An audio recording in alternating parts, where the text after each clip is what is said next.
Hari Om. Namaste to all. Prostrating at the lotus feet of Shrotriya Brahmanishta Sadguru, Swami Virajeshwara Saraswati on behalf of all of us, today's discourse on Viveka Chudamani will continue. Om Shri Ganeshaya Namaha. Om Shri Mahasaraswatyai Namaha. Sadashiva Samarambham Shri Shankaracharya Madhyamam Asmadacharya Paryantam Vande Guru Parampara. Shruti Smruti Purananam Alayam Karunalayam Namami Bhagavat Padam Shankaram Loka Shankaram Shankaram Shankaracharyam Keshavam Badarayanam Sutra Bhashya Krudo Vande Bhagavantau Punah Punah Sarva Vedanta Siddhanta Gocharam Tamagocharam Govindam Paramanandam Sadgurum Pranatosmiham Om Namo Bhagavate Virajeshwaraya Hari Om.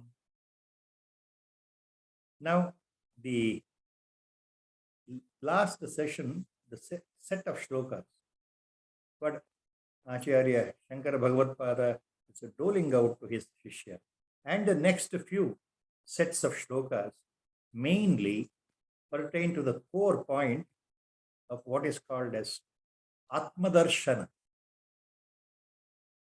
We had stopped at shloka verse number 383 according to this book, which I am referring to. 383 we had stopped. From 384 onwards, today's discourse will continue. Repeatedly, now and then, I'll make it a point that this discourse is mainly inspired by the commentary, the explanation, the bhashyam given by Sri Chandrasekhara Bharati Mahaswamigal, Jagat Guru of Sringeri Peetham. So, Acharya is now taking up such an important, very core point. ಈ ಮುಂದಿನ ಶ್ಲೋಕಗಳಲ್ಲಿ, ಹಿಂದಿನ 2 ಶ್ಲೋಕಗಳಲ್ಲಿ ಆಚಾರ್ಯರು ಆತ್ಮದರ್ಶನದ ಬಗ್ಗೆ ಮಾತನಾಡ್ತಾರೆ. ನಿಜವಾದ ಆತ್ಮ ಸಾಕ್ಷಾತ್ಕಾರ ಅಂದ್ರೆ ಏನು, ಭಗವತ್ ಸಾಕ್ಷಾತ್ಕಾರ ಅಂದ್ರೆ ಏನು, ಅಥವಾ ಆತ್ಮ ಸಾಕ್ಷಾತ್ಕಾರ ಅಂದ್ರೆ ಏನು, ಆ ವಿಷಯವನ್ನೇ ಇಟ್ಕೊಂಡು ಮಾತನಾಡ್ತಾ ಇದ್ದಾರೆ. ಶಿಷ್ಯನಿಗೆ ಹೇಳ್ತಾ ಇದ್ದಾರೆ, ಘಟಕಲಶ ಕುಸೋಲ ಸೂಚಿ ಮುಖೈ ಗಗನಂ ಉಪಾದಿಶತೈರ್ವಿಮುಕ್ತಮೇಕಂ ಭವತಿ ನ ವಿವಿಧಂ ತಥೈವ ಶುದ್ಧಂ ಪರಂ ಅಹಮಾದಿ ವಿಮುಕ್ತಮೇಕ ಏವ. ಘಟಕಲಶ ಕುಸೋಲ ಸೂಚಿ ಮುಖೈ ಗಗನಂ ಉಪಾದಿಶತೈರ್ವಿಮುಕ್ತಮೇಕಂ ಭವತಿ ನ ವಿವಿಧಂ ತಥೈವ ಶುದ್ಧಂ ಪರಮಹಮಾದಿ ವಿಮುಕ್ತಮೇಕಮೇವ. ಈ ಶ್ಲೋಕದಲ್ಲಿ ಆಚಾರ್ಯರು ಒಂದು ಉದಾಹರಣೆ ಕೊಡ್ತಾರೆ. ವೇದಾಂತದಲ್ಲಿ ಬಹಳ ಪ್ರಸಿದ್ಧವಾದ ಒಂದು ಉದಾಹರಣೆ, ಘಟಾಕಾಶ ಮತ್ತು ಮಠಾಕಾಶ ಅನ್ನೋ ಶಬ್ದಗಳು ಬರುತ್ತೆ. ಆಕಾಶ ಅಂದ್ರೆ ಅಂತರಿಕ್ಷ, ವ್ಯೋಮ, ಸ್ಪೇಸ್. ಒಂದು ಅರ್ಥದಲ್ಲಿ ಖಾಲಿಯಾಗಿರೋ ಜಾಗ. ಈ ಸುತ್ತಲೂ ಇರುವ ಜಾಗ, ನಮ್ಮ ಸುತ್ತಲೂ ಇರುವ ಈ ಜಾಗ ಇದೆಯಲ್ಲ, ಇದು ಆಕಾಶ. ಆಕಾಶ ಅಂದ್ರೆ ಅವಕಾಶ. ಘಟಾಕಾಶ ಮತ್ತು ಮಠಾಕಾಶ ಎರಡು ಬಹಳ ಮುಖ್ಯವಾದ ಉದಾಹರಣೆ. ಘಟಾಕಾಶ ಅಂದ್ರೆ ಗಡಿಗೆಯ ಒಳಗೆ ಇರತಕ್ಕಂತಹ ಖಾಲಿ ಜಾಗ ಅಥವಾ ಆಕಾಶ. ಪರಿಮಿತ ಪ್ರದೇಶದಲ್ಲಿರತಕ್ಕಂತಹ ಆಕಾಶ, ಮಡಿಕೆಯಲ್ಲಿರೋ ಆಕಾಶ, ಆ ಖಾಲಿ ಜಾಗಕ್ಕೆ ಘಟಾಕಾಶ ಅಂತ ಹೆಸರು. ಮಠಾಕಾಶ ಅಂದ್ರೆ ಏನು? ನಮ್ಮ ಸುತ್ತಲೂ ಅಂತರಿಕ್ಷ ರೂಪದಲ್ಲಿ, ವ್ಯೋಮ ರೂಪದಲ್ಲಿ, ಈ ಗಗನ ರೂಪದಲ್ಲಿ ಇರತಕ್ಕಂತಹ ಈ ಮಹಾಕಾಶ, ಇದು ಮಠಾಕಾಶ. So the example in this shloka Acharya is using is taking the space. Sometimes in English they use the word ether. I don't know why. Simply we can call it a space. The full space. Antariksha, Vyoma, whatever name. But the Akasha, Sanskritam word is the correct word. So this space, he is taking an example here in the shloka. What is the example? ಘಟಕಲಶ ಕೂಸುಲ ಸೂಚಿ ಮುಖೈ ಗಗನಂ ಉಪಾದಿಶತೈ ವಿಮುಕ್ತಮೇಕಂ. ನಮ್ಮ ಆಚಾರ್ಯ tells it.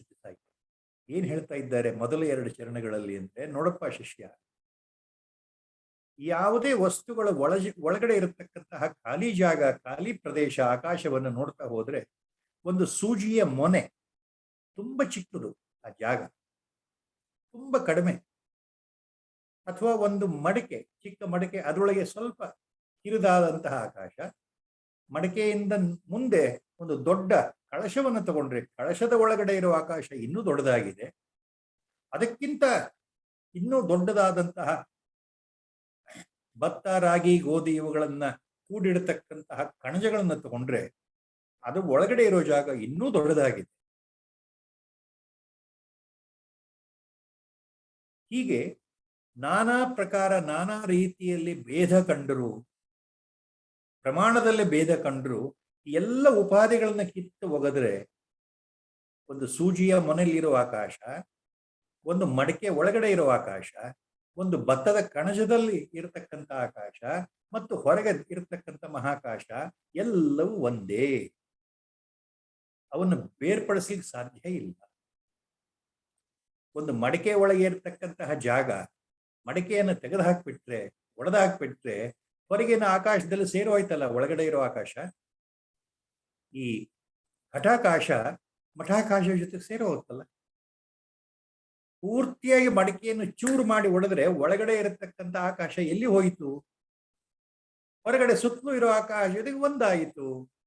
ಅದನ್ನ ಪ್ರತ್ಯೇಕವಾಗಿ ಗುರುತಿಸ್ಲಿಕ್ಕೆ ಸಾಧ್ಯವೇ? ಸಾಧ್ಯ ಇಲ್ಲ.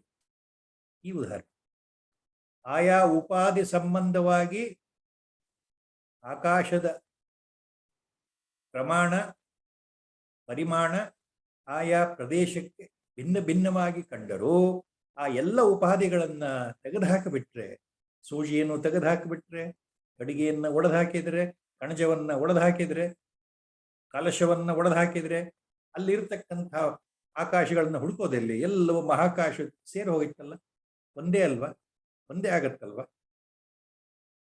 So the space which is delimited by the outer upadhi, or you take for example a needle.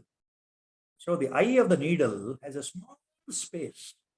Within the eye of the needle, the space is very, very minute, but it is present. You take a small pot, the space within the pot, Ghatakasha, is slightly larger, empty space. You take a bigger pot, a bigger earthenware, Kalasha, the space is still bigger inside. Akasha is still bigger inside. If you take the warehouse where grains are stored, Kusula means the warehouse. The space inside the warehouse is still larger and bigger. Ghata kalasha kusula suchi mukaihi gaganam upadishatair vimuktamekam. So, the space inside all these things, when all these things are removed, destroyed, the space becomes only one. Always it is one, surrounding the entire antariksha, the vyoma, akasha. It remains always one. It's always one. So, if you free from thousands of such upadhis, like the space in the pot, the small minute space in the eye of the needle, space inside a bigger granary, if you remove all these upadhis, there is only one space. There are no different spaces here. That is the point. So also, Bhavatina vividam tathaiva shuddham param ahamadi vimuktam ekameva. Tathaiva, in the same way, Acharya says, Shuddham param ahamadi vimuktam ekameva bhavati. ಇದೇ ಪ್ರಕಾರವಾಗಿ ತಥೈವ, ಅದೇ ರೀತಿ ಈ ಅಹಂಕಾರ, ನಾನು ಅಂದ್ರೆ ಈ ಅಹಂಕಾರ, ನಾನು ಅಂದ್ರೆ ದೇಹ, ನಾನು ಅಂದ್ರೆ ಮನಸ್ಸು, ನಾನು ಅಂದ್ರೆ ಬುದ್ಧಿ, ನಾನು ಅಂದ್ರೆ ಪ್ರಾಣ, ನಾನು ಅಂತಂದ್ರೆ ಇಂದ್ರಿಯ, ಈ ರೀತಿ ನಾವು ಸಮೀಕರಣ ಮಾಡಿಕೊಂಡು ಬೇರೆ ಬೇರೆ ಉಪಾಧಿಗಳಿಂದ ನಾನು ನಾನು ನಾನು ಅಂತ ಇದ್ರೆ, ಇವೆಲ್ಲವನ್ನು ತೆಗೆದು ಹಾಕಿದ್ರೆ ಉಳಿಯೋದು ಒಂದೇ ವಸ್ತು, ಆ ಪರಮ ಚೈತನ್ಯ. ಅದೇ ಪರಬ್ರಹ್ಮ ವಸ್ತು. ಅಹಮಾದಿ ವಿಮುಕ್ತಂ ಏಕಮೇವ ಶುದ್ಧಂ ಪರಂ ಭವತಿ. ಎಲ್ಲ ಜೀವಿಗಳ ನಾನು ನಾನು ಅಂತಕ್ಕಂಥ ಹೊರಭಾಗದ ಚಿಹ್ನೆ ಉಪಾಧಿಗಳನ್ನು ತೆಗೆದುಹಾಕಿದರೆ ಎಲ್ಲ ಜೀವಿಗಳು ನೋಡ್ಲಿಕ್ಕೆ ಬೇರೆ ಬೇರೆಯಾಗಿ ಕಂಡ್ರು, ಬೇರೆ ಬೇರೆ ಆಕಾರದಲ್ಲಿದ್ರು, ಬೇರೆ ಬೇರೆ ರೂಪದಲ್ಲಿದ್ರು, ಅವೆಲ್ಲವನ್ನು ತೆಗೆದುಹಾಕಿ ಒಳಗಡೆ ಇರತಕ್ಕಂತಹ ಇರುವ ಒಂದೇ ವಸ್ತು ಯಾವುದು ಅಂತ ವಿಚಾರ ಮಾಡಿದರೆ ಅದು ಪರಬ್ರಹ್ಮ ವಸ್ತು, ಪರಮ ಚೈತನ್ಯ ವಸ್ತು, ಅದೇ ಪರಮಾತ್ಮ ವಸ್ತು.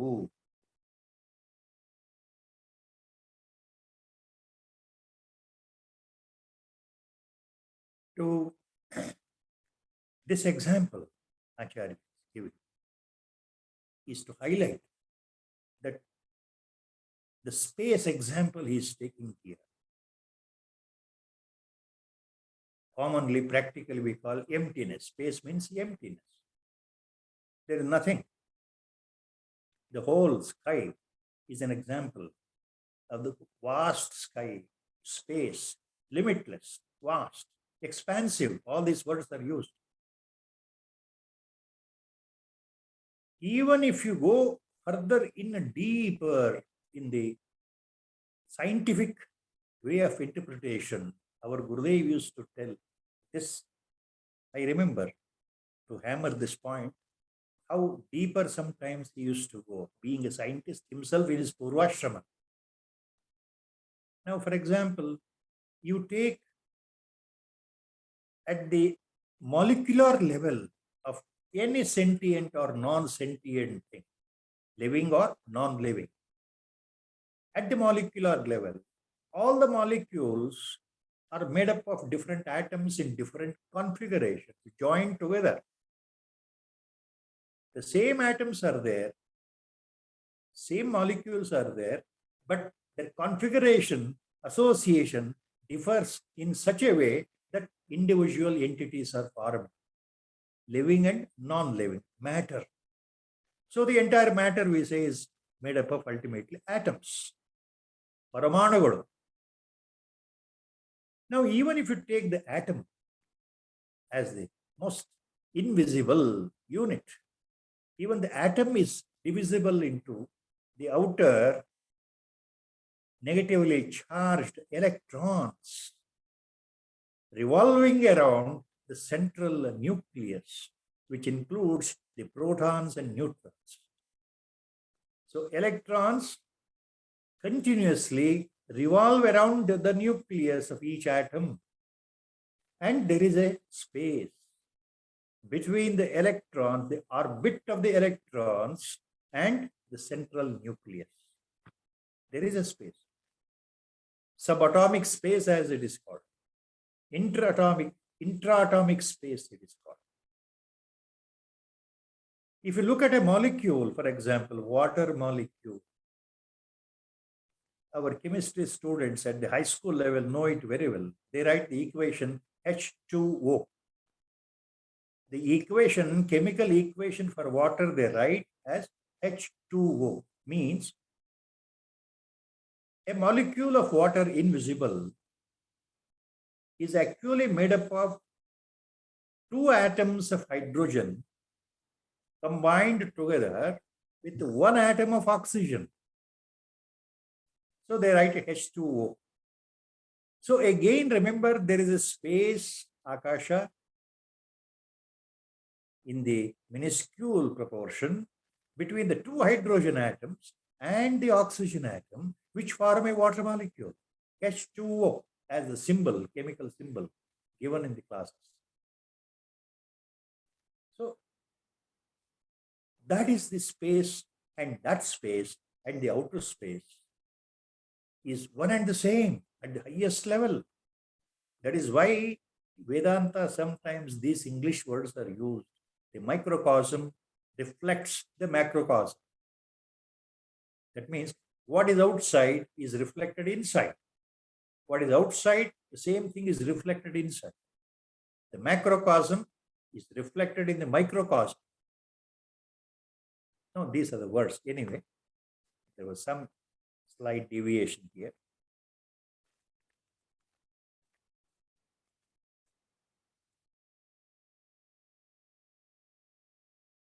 Next shloka, Acharya now makes a very pertinent direct point to the Shishya, disciple. So remember, my dear disciple, he says, ultimately, Brahmadistamba paryanta mrusha matra upadhayah tata purnam samatmanam pashyedekatmana sthitam.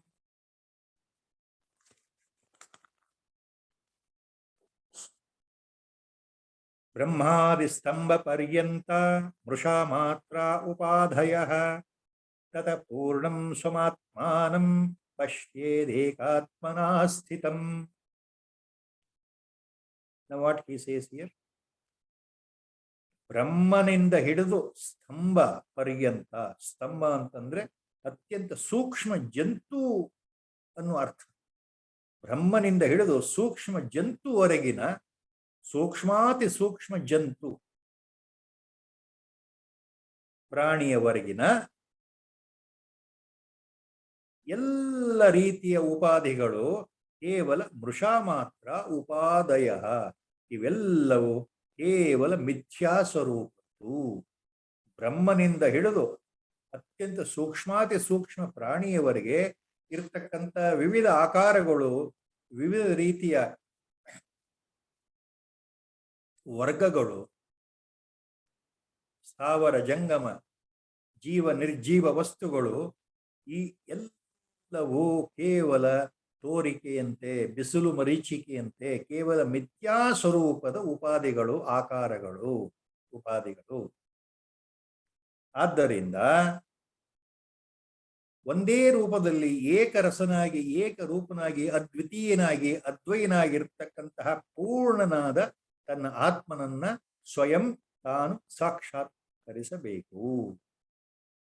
Acharya is telling the ಶಿಷ್ಯ, ನೋಡಪ್ಪ, ಎಲ್ಲವೂ ಕಾಣಿಸ್ತಕ್ಕಂತಹ ಎಲ್ಲ ರೂಪಗಳು, ಅನೇಕ ರೂಪಗಳು, ನಾಮಗಳು ಎಲ್ಲವೂ ಮಿಥ್ಯಾ ಸ್ವರೂಪ. ಎಲ್ಲ ರೂಪ ನಾಮಗಳ ಹಿಂದೆ ಇರೋದು ಒಂದೇ ವಸ್ತು, ಇರುವುದು ಒಂದೇ ಪದಾರ್ಥ, ಅದು ಸಾಕ್ಷಾತ್ ಪರಬ್ರಹ್ಮ ವಸ್ತು, ಪರಮ ಚೈತನ್ಯ ವಸ್ತು, ಪರಮ ಪಾವನ ಪವಿತ್ರ ವಸ್ತು, ತಾನೇ ತಾನಾಗಿ ಸ್ವಯಂ ಜ್ಯೋತಿಯಾಗಿ ಬೆಳಗ್ತಾ ಇರತಕ್ಕಂತಹ, ಶಾಶ್ವತವಾಗಿರ್ತಕ್ಕಂತಹ ಬೇರೆಯ ಎರಡನೇ ವಸ್ತುವೇ ಇಲ್ಲದೆ ಇರತಕ್ಕಂತಹ ಇರುವ ಒಂದೇ ವಸ್ತು ಅದ್ವಯನಾಗಿ, ಅದಕ್ಕೆ ಹುಟ್ಟು ಇಲ್ಲದೆ ಸಾವೂ ಇಲ್ಲದೆ ಯಥಾಸ್ಥಿತಿ ತ್ರಿಕಾಲತ್ರಯಾತೀತನಾಗಿ, ದೇಶತ್ರಯಾತೀತನಾಗಿ, ಕಾಲತ್ರಯಾತೀತನಾಗಿರತಕ್ಕಂತಹ ವಸ್ತು ಪರಬ್ರಹ್ಮ ವಸ್ತು ಆತ್ಮವೇ. ಇದನ್ನು ನೆನ್ಪಿಟ್ಕೊಳ್ಬೇಕು. ಅಂತಹ ಆತ್ಮನನ್ನು ಸಾಕ್ಷಾತ್ಕಾರ ಮಾಡ್ಕೊಳ್ಬೇಕು. ನೋಡಪ್ಪ ಶಿಷ್ಯ ಅಂತ ಹೇಳ್ತಾ ಇದ್ದಾರೆ. ಸೊ ಹಿಯರ್ ಇನ್ ದಿ ಶ್ಲೋಕ, ಬ್ರಹ್ಮಾದಿ ಸ್ತಂಭ ಪರ್ಯಂತ ಮೃಷಾ ಮಾತ್ರ ಉಪಾದಯ. ಬ್ರಹ್ಮಾದಿ ಸ್ತಂಭ ಪರ್ಯಂತ, ಸ್ತಂಭ refers to the minutest worm. In some interpretation, it is also called the minutest grass. So either way, Brahma here, Brahmadi Stambha Paryanta. The word Brahma Acharya is using here, we should not get confused. It is not that absolute Nirakara Parabrahma Tattva. What Brahma here Acharya means is Saguna Sakara Chaturmukha Brahma, Srishtikarta, who appears at the beginning of the creation from Avyakrit, from the unmanifest. Brahma appears with four heads, Chaturmukha. He is the creator, as we call in our Indian pantheon of spiritual studies, in our Indian philosophy. So that is Brahma. That is what Acharya is referring. So from the creator Brahma up to the minutest worm, the animal, or even a grass blade, there are varieties, thousands and millions of varieties of animals and plants and non-living things in the creation. There are millions of varieties of non-living and living creatures. Infinite number, you can't count. But all, my dear disciple, remember, they are all Really, really, from the standpoint of absolute, they're all mithya. Prushamatra, they're all mithya. They are unreal in the real sense. Acharya calls them unreal. Why? In what sense? Lot of confusion sometimes sets in about the way Acharya deals, and though he explains in his Bhashyam very clear-cutly, still sometimes confusion persists. For example, from the creator Brahma to the minutest form, everything he calls it as Prushamatram, Upadaya, all these Upadis, these appearances, Upadi means here appearances, these varieties, they're all Prusha, Mithya, unreal. In what sense? They are Mrusha, Mithya or unreal because according to the standard explanation given by Shankara Bhagavad-pada, even in his Sutra Bhashya, in the Upanishad Bhashya, and also in the introduction to Bhagavad Gita Bhashya, he makes it very clear why he calls this creation itself, why he calls it Jagat itself, why he calls this universe itself as Mithya. Mithya means practically they appear, they always appear. You can feel, you can sense, you can experience. Everything appears real. Yes, yes, they appear real. You sitting in front of me, my Gurudev always used to tell me, you sitting in front of me, different from me. I am different from you. Another third person looking at you and me will say that the disciple is sitting and the Guru is teaching. Two different entities. And he, the third person, also thinks he is different from both. It is practically sensible. Because that is the experience in the waking state, in the Jagrata Avastha. Differences appear real. So they appear to be real. How can it be mithya? Mithya in the sense, why Acharya uses the word mithya? Really, when compared to the status, when compared to the supreme, unmanifest, absolute, Parabrahma, Nirakara, Nirvishesha, Advaya, Nishkala, Niranjana, Parabrahma Vastu, which is always one, compared to that status, compared to that, this is not always permanent. Parabrahma, unmanifest, Nirguna Brahma, always eternal, always present. It is as it is. There is no change. There is no growth. There is no birth. There is no death. Absolutely, the Parama, supreme consciousness, that supreme awareness remains in the same way as it is all the time without any change. It is permanently same, eternal, no change. Neither it has come, nor it will go away. Neither it is born, nor it will vanish. Neither there is a birth, nor there is a death. It is birthless, deathless, motionless, actionless, etc. All attributes to denote what cannot be denoted.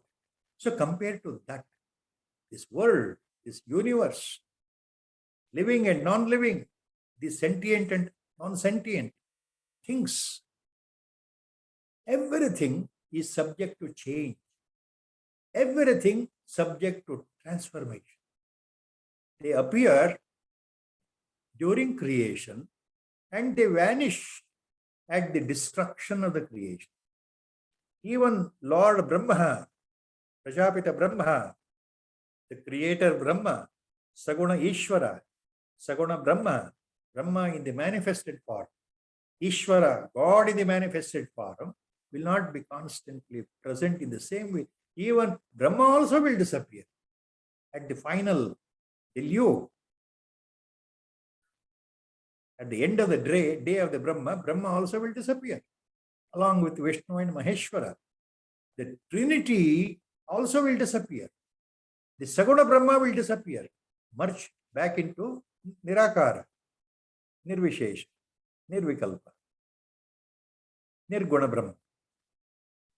Back to the original unmanifest absolute state.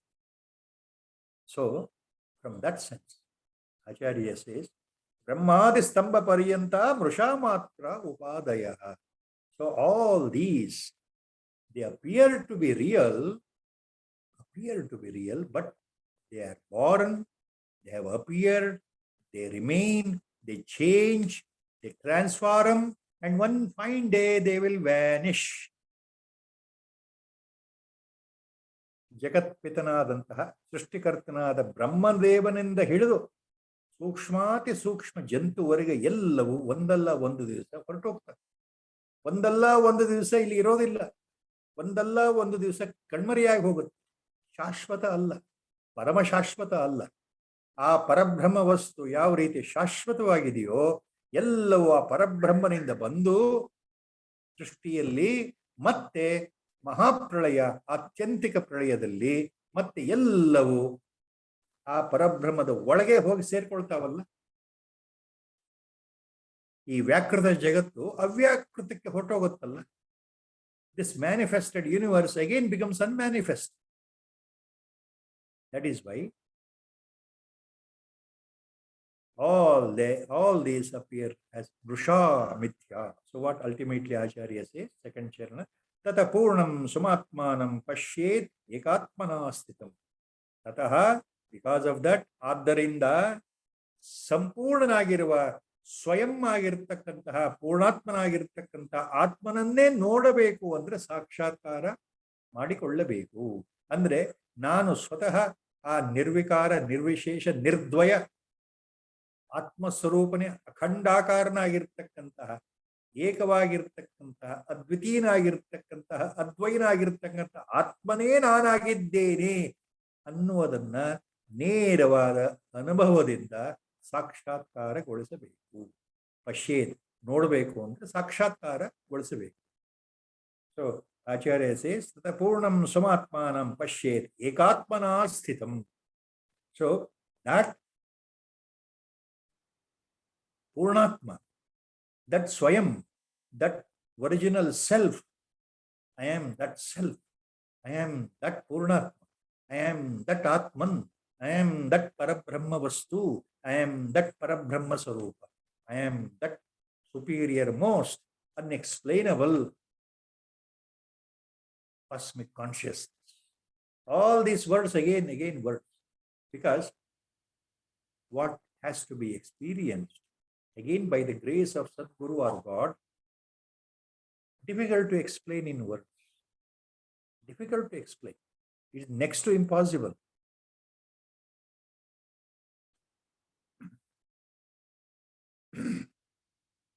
So ultimately what Acharya means, one should realize his true self, his true nature. Your true identity you should realize. That is what Atma Darshan.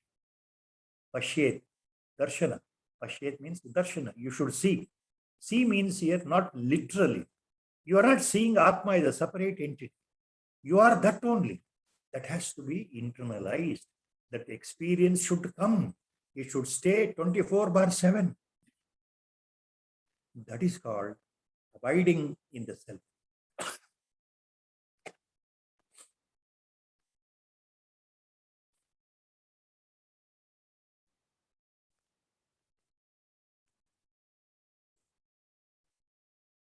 Now in the next sloka, fourth charana, fairly bigger one, Acharya takes up the another most common, oftenly repeated example of the rope and the snake. ರಜ್ಜು ಸರ್ಪ ನ್ಯಾಯದ ಉದಾಹರಣೆಯೊಂದಿಗೆ ಮುಂದಿನ ಶ್ಲೋಕದಲ್ಲಿ ಆಚಾರ್ಯರು ಆ ಆತ್ಮ ಸ್ವರೂಪದ ಬಗ್ಗೆ ಮಾತನಾಡ್ತಾ ಇದ್ದಾರೆ. ಯತ್ರ ಭ್ರಾಂತ್ಯಾ ಕಲ್ಪಿತಂ ತದ್ ವಿವೇಕೆ ತತ್ತನ್ಮಾತ್ರಂ ನೈವ ತಸ್ಮಾದಿ ಭಿನ್ನಂ ಭ್ರಾಂತೇರ್ನಾಶಿ ಭಾತಿ ದೃಷ್ಟಾ ಅಹಿತತ್ವಂ ರಜ್ಜುಸ್ತದ್ವತ್ ವಿಶ್ವಮಾತ್ಮ ಸ್ವರೂಪಂ. ಯತ್ರ ಭ್ರಾಂತ್ಯಾ ಕಲ್ಪಿತಂ ತದ್ ವಿವೇಕೆ ತತ್ತನ್ಮಾತ್ರಂ ನೈವ ತಸ್ಮಾದಿ ಭಿನ್ನಂ ಭ್ರಾಂತೇರ್ನಾಶೇ ಭಾತಿ ದೃಷ್ಟಾ ಅಹಿತತ್ವಂ ರಜ್ಜುಸ್ತದ್ವತ್ ವಿಶ್ವಮಾತ್ಮಸ್ವರೂಪಂ. ರಜ್ಜು ತದ್ವತ್ ವಿಶ್ವಂ ಆತ್ಮಸ್ವರೂಪಂ ಭಾತಿ. Keywords, key phrase here, the fourth charana. Rajju tadvat vishwam atmaswarupam bhati. So ultimately, only the knowledge, the first-hand knowledge by the direct experience about the rope will remain permanent without any doubt, without an iota of doubt. Same way, Vishwam Atma Swarupam Bhati. In the same way, the universe is nothing but Atma Swarupa.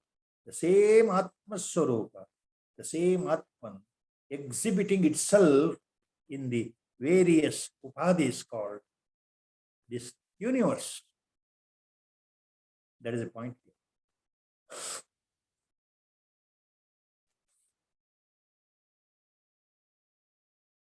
So ಈ ಶ್ಲೋಕದಲ್ಲಿ ಆಚಾರ್ಯರು ಏನು ಹೇಳ್ತಾ ಇದ್ದಾರೆ? ಸರ್ಪ ಮತ್ತು ಹಗ್ಗದ ಉದಾಹರಣೆ. ಸರ್ಪರಜ್ಜು ಮತ್ತೆ ಮತ್ತೆ ವೇದಾಂತದಲ್ಲಿ ಬಹಳ ಪ್ರಸಿದ್ಧವಾದ ಉದಾಹರಣೆ. ಇದನ್ನು ಮತ್ತೆ ಮತ್ತೆ ನೆನಪಿಸಿಕೊಳ್ಬೇಕು. ಅದಕ್ಕೋಸ್ಕರ ಆಚಾರ್ಯರು ಹೇಳ್ತಾ ಇದ್ದಾರೆ, ನಸುಗತ್ತಲಲ್ಲಿ, ಸಂಜೆ ಹೊತ್ತಲಲ್ಲಿ, ಮಬ್ಬು ಬೆಳಕಿನಲ್ಲಿ, ಬೆಳಕಿಲ್ಲದೆ ಇದ್ದಾಗ, ಕತ್ತಲೆ ಆವರಿಸ್ಕೊಳ್ತಾ ಇದ್ದಾಗ, ರಸ್ತೆಯಲ್ಲಿ ಹೋಗ್ತಾ ಇರ್ಬೇಕಾದ್ರೆ ಮನೆ ಹತ್ತಿರದಲ್ಲಿ ಎದುರುಗಡೆ ಅಥವಾ ರಸ್ತೆನಲ್ಲಿ ಎದುರುಗಡೆ ಏನೋ ಒಂದು ಹಾವಿದೆ ಅಂತ ಕಾಣುತ್ತೆ ನಮಗೆ. ಹಾವು ರಸ್ತೆಯಲ್ಲಿ ಬಿದ್ದಿದೆಯಲ್ಲ, ಆ ರಸ್ತೆ ಎದುರುಗಡೆ ಹಾವು ಕಾಣ್ತಾ ಇದೆಯಲ್ಲ, ಗಾಬರಿ ಆಗತ್ತೆ, ಹೆದರಿಕೆ ಆಗತ್ತೆ, ಸಂಕೋಚ ಆಗತ್ತೆ, ಧೈರ್ಯ ಉಳಿಗುತ್ತೆ, ಅಯ್ಯೋ ಹಾವು ಅಂತಂತೆ ಮನಸ್ಸು.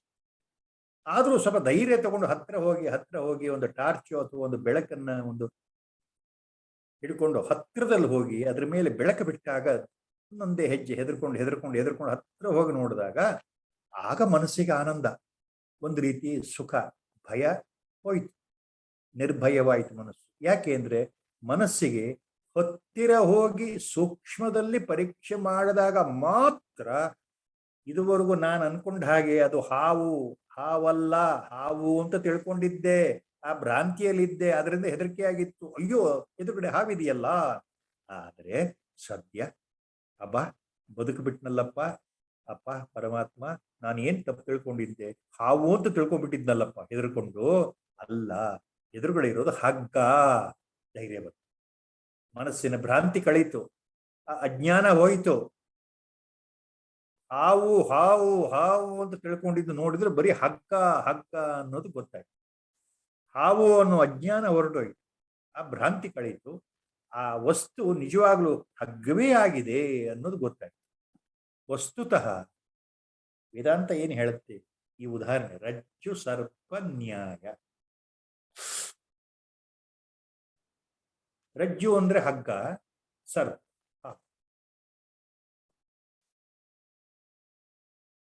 ವಿವೇಚನೆ ಮಾಡಿ ನೋಡಿದ್ರೆ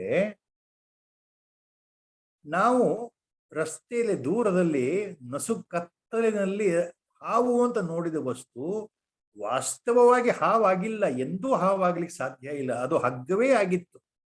ನಮ್ಮ ಭ್ರಾಂತಿಯಿಂದ, ಮನೋಭ್ರಾಂತಿಯಿಂದ, ಹೆದರಿಕೆಯಿಂದ ವಿವೇಚನೆ ಕಳ್ಕೊಂಡು ನಾವು ಅದನ್ನ ತಪ್ಪಾಗಿ ಹಾವು ಅಂತ ತಿಳ್ಕೊಂಡ್ವಿ.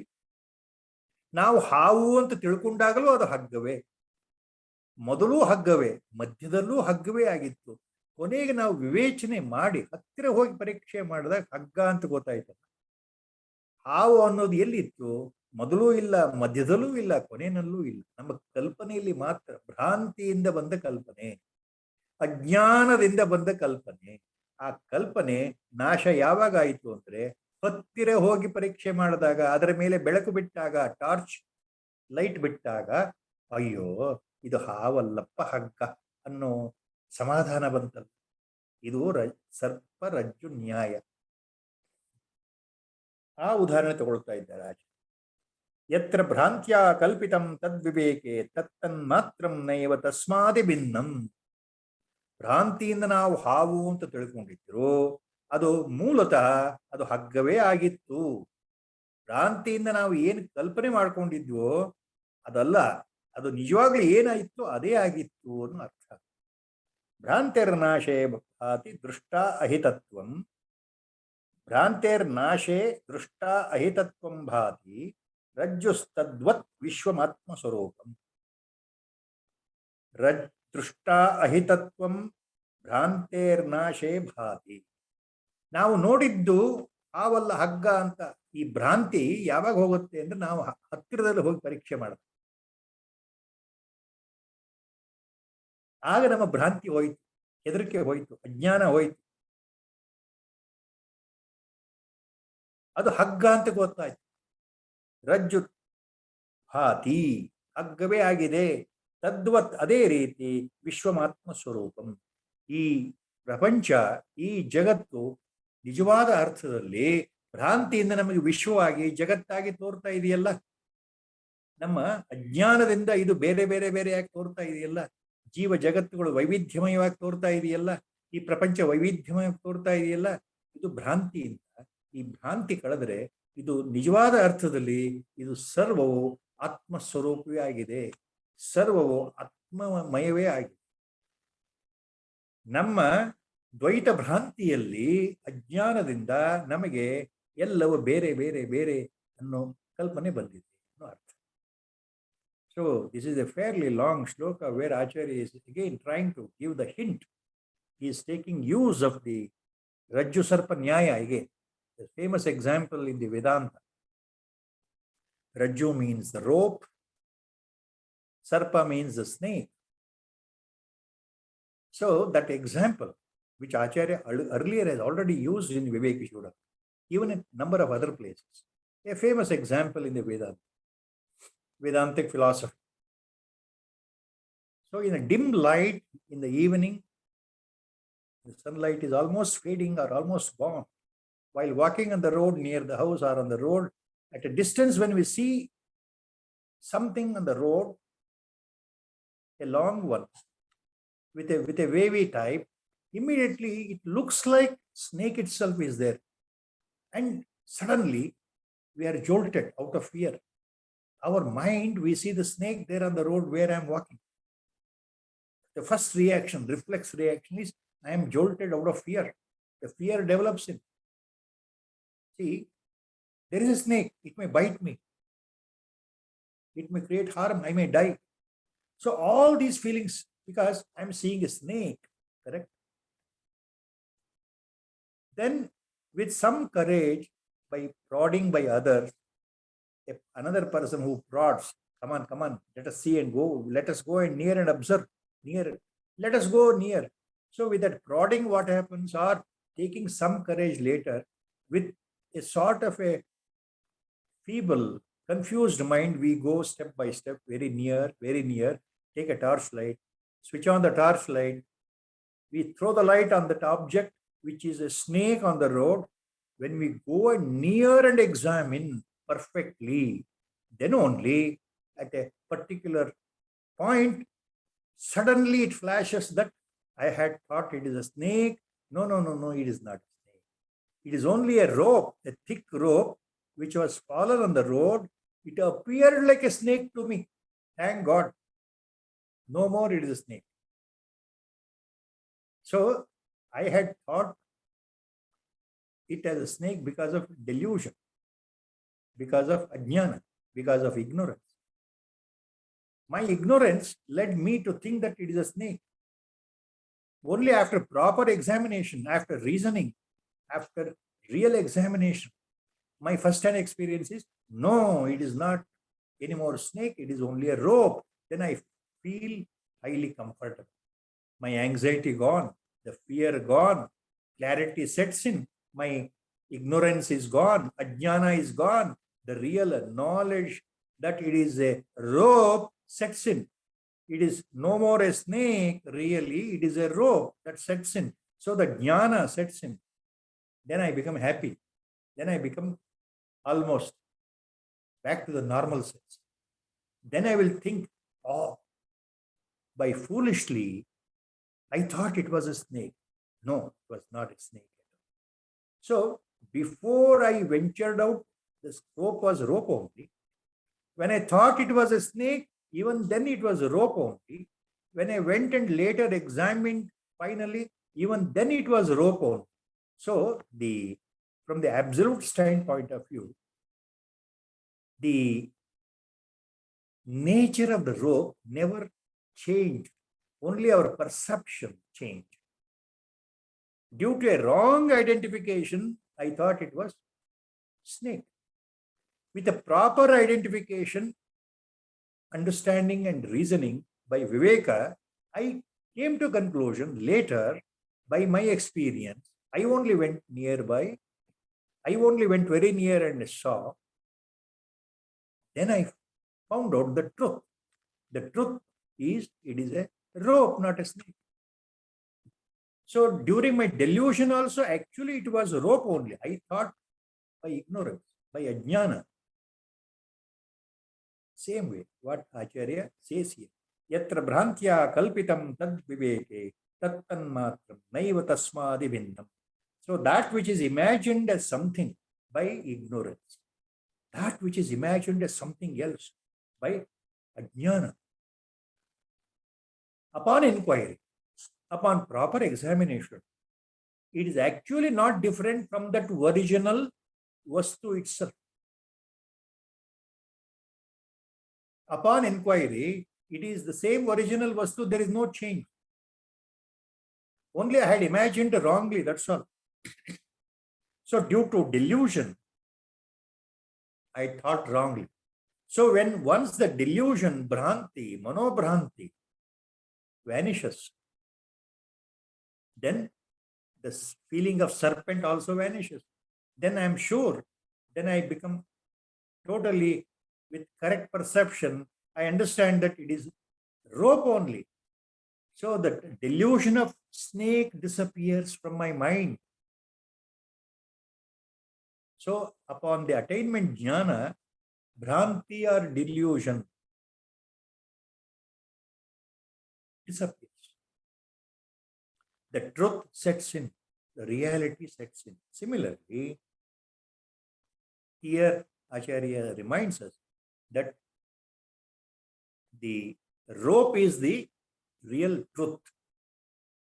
Serpent is only imagined avastha due to jnana or ignorance. So that is how, in the same way, really the world is a truly Atman. The world which appears differently due to duality, with different names and forms, different shapes, living and non-living, the entire world, Jagat, appears. It appears no doubt different due to our own ajnana. When the jnana dawns in, then we understand this whole universe, this world is nothing but Atmaswarup. The underlying principle, Adhishthana, the substratum is Atma only. On this Atmaswarupa Adhishtanam, the world has appeared like a mirage, like a magic, as a insentient thing which has appeared, and then it will vanish one day. So that is a point here to remember correctly. So from the highest standpoint of view, from the absolute standpoint of view, the entire world, Vishwa, is nothing but the Atman itself, Brahma Padartha itself. That itself is the Adhara or the Adhishtanam for the world to emanate or emerge. In some other ways, Acharya has given another example, a famous example used in Vedanta, that the spider, from the tip of the abdomen, it produces and releases the silky threads from its own body. And by that it weaves a beautiful spider web. So it has a capacity either to release these silky threads or to retract them into its own abdominal tip. It has both the ability of releasing it and sucking it back, taking back. ಜೇಡರ ಹುಳುವಿಗೆ ಎರಡು ಸಾಮರ್ಥ್ಯ ಇದೆ. ಏನು? ತನ್ನ ದೇಹದ ತುದಿಯಿಂದ ಆ ಬಲೆ ಕಟ್ಟಲಿಕ್ಕೆ ಬೇಕಾಗತಕ್ಕಂತಹ ತೆಳ್ಳನೆಯ ನೂಲಿನ ಎಳೆಯನ್ನ ತಾನಾಗಿಯೇ ದೇಹದಿಂದ ಹೊರಗಡೆ ಬಿಡೋದಾಗ್ಲಿ, ಅದನ್ನ ಒಳಗಡೆ ಎಳ್ಕೊಳ್ಳೋದಾಗ್ಲಿ, ಎರಡೂ ಸಾಮರ್ಥ್ಯ ಜೇಡ ಹುಳು ಇದೆ. So that example is also give. So this substratum, this adhara, it releases the Vishwa, the universe, the world during creation, and at the final deluge, the whole world is retracted back into the same unmanifest from which source it has come.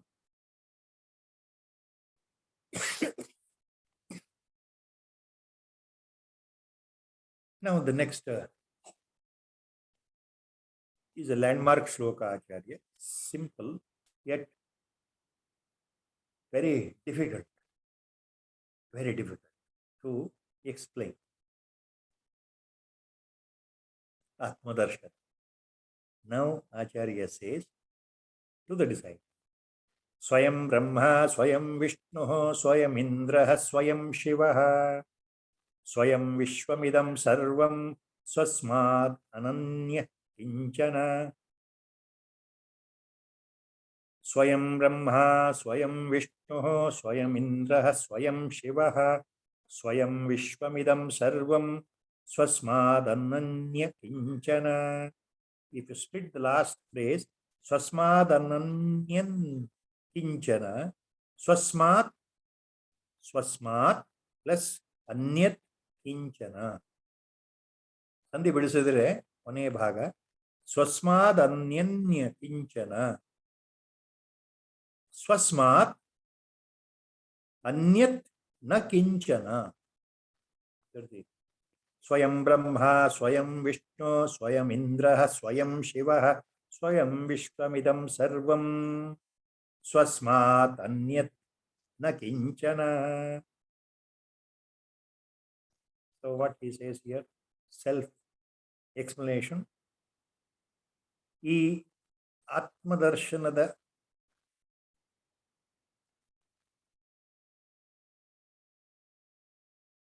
ಪರಬ್ರಹ್ಮ ವಸ್ತುವಿನ ಬಗ್ಗೆ, ನನ್ನ ಸ್ವಸ್ವರೂಪದ ಬಗ್ಗೆ ಮುಮುಕ್ಷುವಾದಂತಹ ಜಿಜ್ಞಾಸುವಾದಂಥವನು ಏನು ತಿಳ್ಕೊಳ್ಬೇಕು ಅನ್ನೋದನ್ನು ಆಚಾರ್ಯರು ಉತ್ತಮ ಅಧಿಕಾರಿಯಾಗಿರ್ತಕ್ಕಂತಹ, ಪರಮ ಜಿಜ್ಞಾಸುವಾಗಿರ್ತಕ್ಕಂತಹ, ಮುಮುಕ್ಷುವಾಗಿರ್ತಕ್ಕಂಥ ಆಪ್ತ ಶಿಷ್ಯನಿಗೆ ಹೇಳ್ತಾ ಇದ್ದಾರೆ. ನೀನು ಯಾವ ರೀತಿ ಯೋಚನೆ ಮಾಡಬೇಕಪ್ಪ ಅಂದ್ರೆ,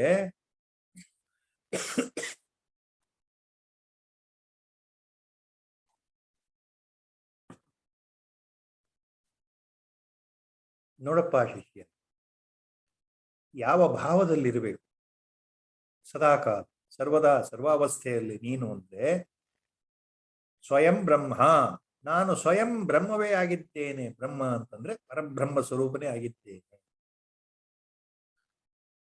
ಸ್ವಯಂ ವಿಷ್ಣು, ನಾನು ವಿಷ್ಣು ಸ್ವರೂಪನೇ ಆಗಿದ್ದೇನೆ. ಸ್ವಯಂ ಇಂದ್ರ, ನಾನು ಇಂದ್ರ ಸ್ವರೂಪನೇ ಆಗಿದ್ದೇನೆ.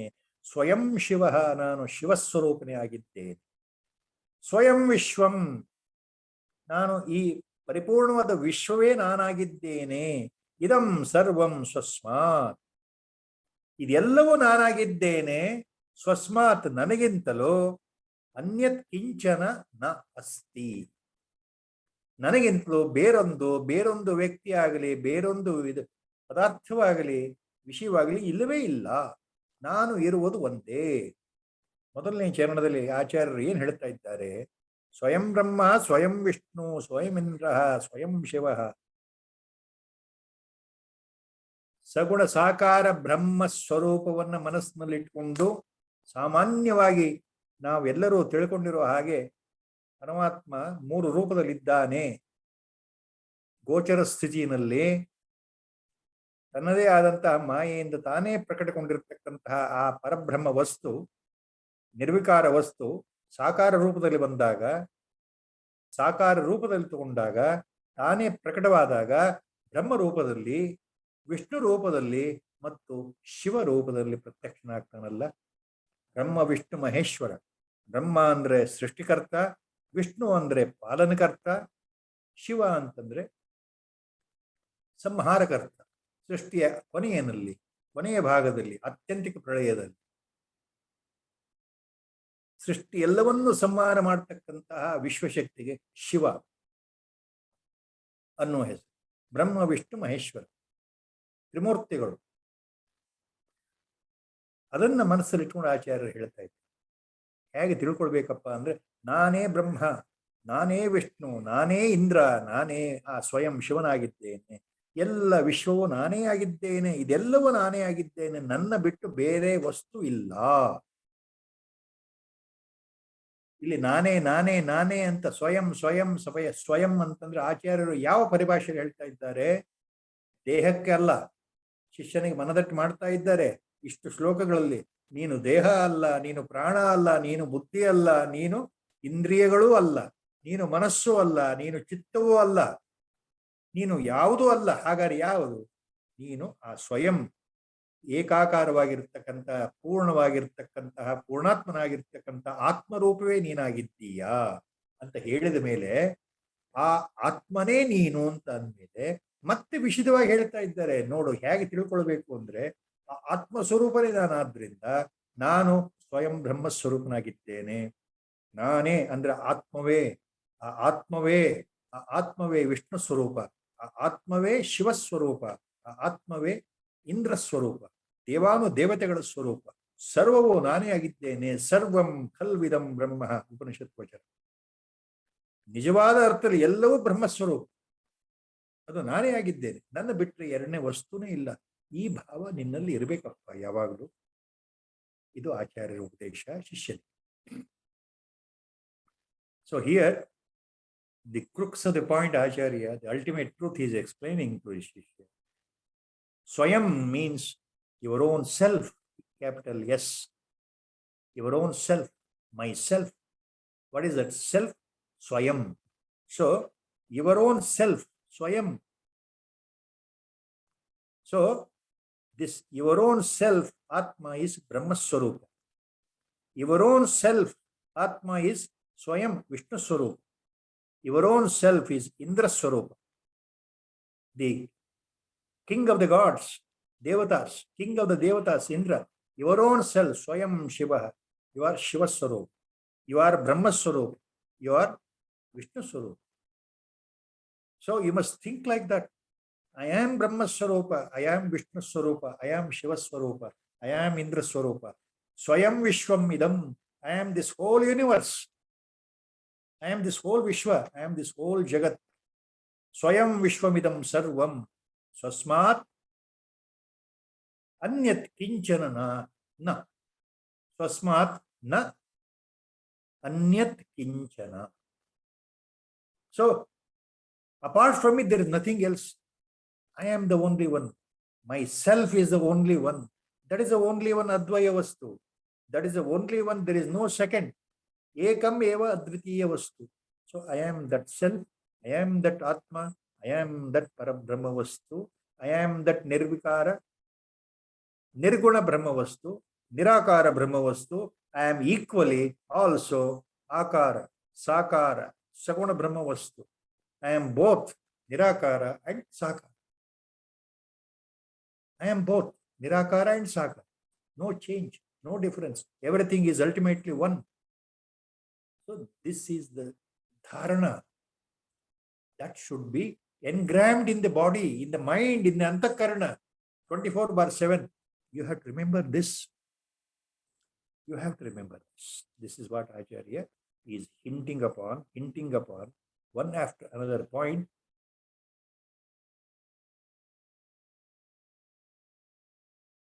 Here,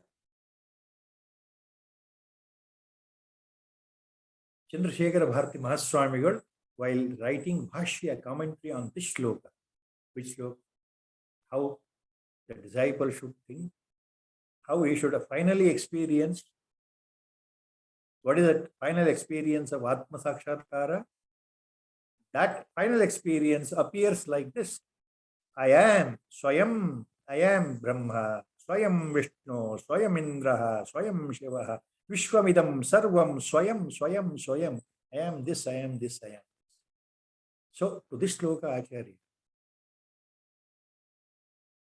Chandrasekhara Bharati Mahaswamigal, while giving commentary on this, now he mentions the point from the Brihadaranyaka Upanishad.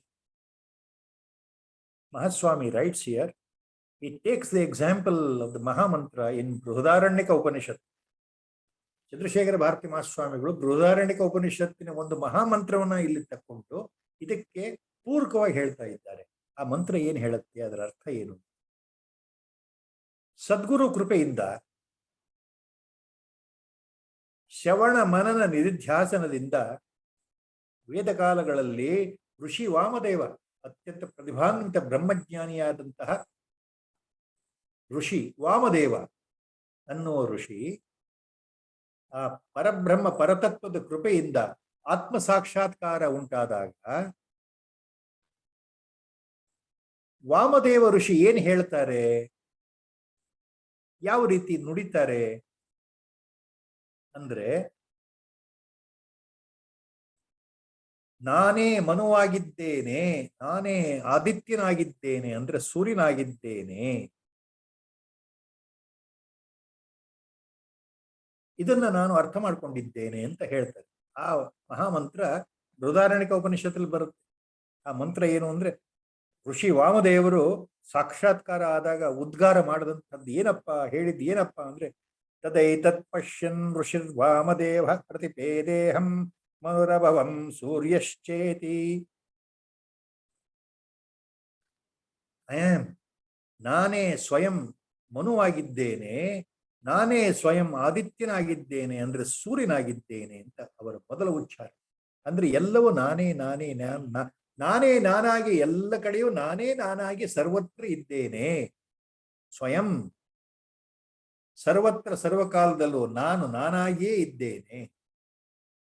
There is only me radiating everywhere. I am this sun, I am the Manu, the progenitor of the mankind. Rishi Vamadeva at the Vedic times, the great Jivan Mukta, Mahajnani, Brahmajnani Rishi Vamadeva, immediately after Brahma Sakshatkara, by the grace of the God, by the grace of his Guru, he proclaims. Rishi Vamadeva says, that is the Brihadaranyaka mantra, Mahamantra, Tadaitat Pashyan Rishir Vamadeva Pratipedeham Manurabhavam Suryascheti Abhavam Manu Suryascha iti. Rishi Vamadeva, after realization, he proclaims ecstatically, euphorically, he says, I am the Manu himself, I am the sun, I am this Ravi, I am this Maitra himself, I am the Aditya himself, I am everything. Manu here means the forefather of the humankind, mankind. Manu was the progenitor of the mankind, the first man created by creator Brahma, called Manu. So I am that Manu himself. I am the Aditya himself. That's what Rishi Vamadeva says. This is the point in Brihadaranyaka Upanishad, detailed one. So Mahaswami takes this example here to explain. Again, what to explain? The effect of realization, how it transforms, how there is a total transformation of the vision. The person remains same. There is no external change. There is no external, any observing mark. There is no mark on the body to denote that he is a Brahmajnani. He is a realized master. He remains like you and me. He talks like you and me. He eats like you and me. He sits and walks like you and me. Sometimes he may become angry. He may scold. He may weep, listening to compassionately problems of others. So the behavior will be like any other human being which we have come across. So from our mental status, from our standpoint of view, we cannot make out any difference at all, but only the main difference, change in the perception, change in the vision. Now, that Sarvatma Bhava Siddhi occurs at the time of realization. No more desires. Desires have vanished. Vasanas have vanished. Everything is given up. The mind is totally under equilibrium mode, equanimous mode. The person who has realized he is beyond ego, beyond ahankara, beyond the ego clashes, beyond the pairs of opposites. He neither suffers mentally nor elates mentally. When somebody scores, when somebody prizes, when there is money, when there is no money, absolutely he remains content. Always smiling inside, always remaining focused to the locus, always remembering that I am the Atma Swarup. That is called abiding in the self. My Gurudev used to tell me, once in his, most of the time he used to remain silent. Immediately I used to understand, most of our Guru Bandhus also know that Gurudev is not in this world, though we are sitting in front of him. Always he is totally stabilized inside. Occasionally he used to speak. Then once he said, all of a sudden, offhand, he said only one thing. A jnani is no way different from others. Onlookers cannot make out whether a person is a jnani or not. Our Gurudev said, onlooker cannot make out whether the person is a jnani or not, because they are all ajnanis only. They are bound by Maya, so they can't make out. Only a jnani can observe, detect another jnani, because they are at the same wavelength, Gurudev said. So for a jnani, our Gurudev continued, for a jnani, when he looks at the world, universe, everything appears same as they appear to you. The world appears just like it appears to all, living and non-living, forms, names and forms. At the same time, simultaneously, our Gurudev said, how you understand? I don't know. Our Gurudev said, simultaneously, when he is looking at the world, he is also experiencing the oneness. He is looking simultaneously, he is observing simultaneously that everything is Atma Swarup. That is what he meant. That is what he said. To me, in particular. So, Hari Om. So, we have come to the shloka number 387 here. We are stopping here today at 387 shloka number with Guru Sankalpa. Sri Rama Jaya Rama Jaya Jaya Rama Sri Rama Jaya Rama Jaya Jaya Rama Sri Rama Jaya Rama Jaya Jaya Rama Sri Rama Jaya Rama Jaya Jaya Rama. Hari Om Tat Om Namo Bhagavate Virajesh. Yes, sir. Thank you for the enlightening discourse. Thank you. Jai Shri Hari.